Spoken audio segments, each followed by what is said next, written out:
Hey everyone, it's Jen. I haven't made a Saxenda update for a while, and there's a reason for it, but I thought I would just make one. Apologize for the no makeup. If I don't have to work or have a special occasion, I don't wear makeup usually. And I'm a little bit sick. I've been sick for 6 or 7 days now. It's not as bad as it was the first couple days. Don't think it's COVID, but I do have a call into my doctor's office to see if I can get a prescription for a test, because you got to have a doctor's order and an appointment or something. So anyway, okay,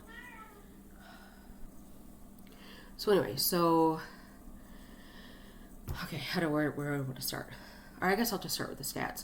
So, I started this journey or whatever at 262.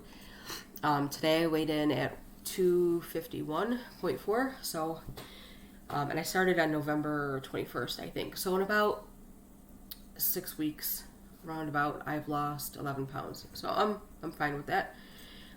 So I'm calling this month 2 week 1, and there's a reason. And that reason is when I first started this journey, I was taking 0.6 milligrams, and I lost 6 pounds the first week. Then I went up to 1.2. I've got my notes here. Went up to 1.2 milligrams, and I lost 1 pound. Then I went up to 1.8 milligrams, and I lost 2 pounds. And then the next week, still at 1.8, lost nothing. So that kind of made me wonder, how much of this weight loss is actually the medication, and how much of it is that I just don't have the crap in my house that I would normally eat. Is this more of a mind thing, a placebo effect type thing, or is this actually the medication's working? The second reason is because it was Christmas week, and I don't really eat holiday foods. I don't eat the big meals. I barely eat meal type foods at all. So Christmas meals and stuff I wasn't worried about, but I wanted to be able to eat snacks all week. This Christmas week I wanted to. So I didn't want to have the restriction that the medication gives me, and so I didn't want to take it. And the third reason is the only side effect I've had from this is the constipation, and it's pretty bad. So I wanted to take a week off and just let my body kind of reset and do its own thing. So I had 3 reasons to not take it. So I took a week off. Taking the week off made me gain 1 pound. I'm surprised it's not more than that, honestly. Whew, the way I was eating. I was eating a lot of calories. Right back to where I was before I started it. So gaining 1 pound in a week makes a lot of sense because I gained 60 some odd pounds in 2 years, so that makes sense to me. So I went back on the medication. I started at 0.6. I did that for a day, I think, just to kind of reintroduce it to my system. And I was fine.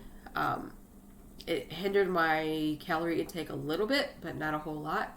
So the next night I took 1.2. And now I have restriction again. I don't think me being sick the next day had anything to do with the Saxenda, but I will say that the next day I was extremely nauseous. I woke up at 5 o'clock in the morning with horrible stomach pains. I felt like somebody was taking a knife and just dragging it across my stomach.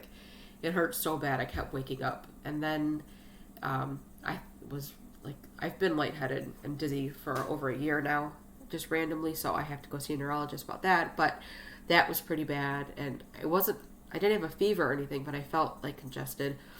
I can breathe through my nose, I just can't inhale deeply or whatever.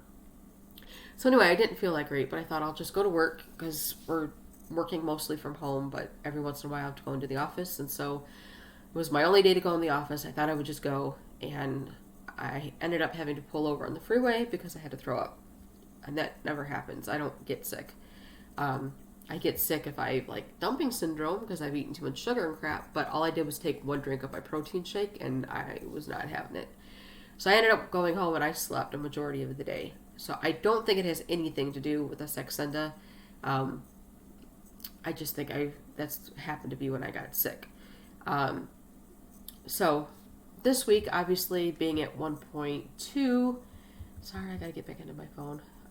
Being at 1.2 milligrams, I lost 3 pounds this week. So I'm happy with that. I'm just gonna stay on the 1.2 because Again, I've said this in past videos, I don't want to put any more medication into my body than I have to, because I've got enough medication going through my body. The other thing I wanted to say is, since this is pertaining mostly to taking Saxenda after weight loss surgery, and I had the gastric bypass, I have horrible anemia because of the guy. This is what's funny, and this is not just me. I have a lot of friends who are the same way. We have just as many health problems now as we did before we had surgery. They're just different, and now all of our health issues are because of surgery, as opposed to them being because of our obesity. So I'm very anemic. You probably could tell. I've got like dark circles. I'm very, very pale. I'm tired all the time. That has to do with chronic fatigue syndrome and anemia. But my anemia, this is the worst my anemia has ever been. And so, like a good patient, I did my yearly check-in with my surgeon. You should go at least once a year. Let them prescribe your blood tests, because they know what to check for. And as a result of those, he was like, yeah, you definitely need some iron. So he not prescribed me, he told me to take Hemoplex. It's Hemaplex. I wish, I have a bottle right here. Da-da-da. Okay. Just so happens I gotta fill up my pill thing. Anyway, so it's called Hemoplex, and this is backwards. Anyway, but this is what it looks like. I got 3 bottles for like $26 off Amazon. The pills are not like super big. I mean, to me, they're not really big. They're like this. I guess that looks kind of big from like, it's not, I don't know, it's not that big. And they're gel caps, so they go down easy. I don't have a sense of smell or taste, and haven't for like 10 years, so I don't taste anything. The reviews say you taste a little thing, but anyway, the reviews for those actually say a lot of stuff about people taking them after having gastric bypass and having anemia, and how it's made them feel a lot better. I've only been taking them for 4 or 5 days, so I don't know if they're working yet, but if you're somebody who's had gastric bypass, or the duodenal switch, or the sleeve, if you've had lap band, you will eventually have one of these other surgeries, because your lap band's not going to last very long. I don't even know why they're doing that surgery anymore. They always lead to an emergency visit to the hospital where you have to have it removed. Every single person I know that's ever had the lap band has had that. But if you end up with anemia, which you will eventually, probably, Hemoplex, we'll see if it works. I will let you know. Anyway, this is the longest video I've made, and I've said really nothing, so I am going to go. I will talk to you guys all soon. If you have any questions, leave me a message, and I will get back with you. Thanks so much, and have a great 2021, even though it's really no big deal at all. It's just new shit, new decade. That's all. Talk to you soon. Bye.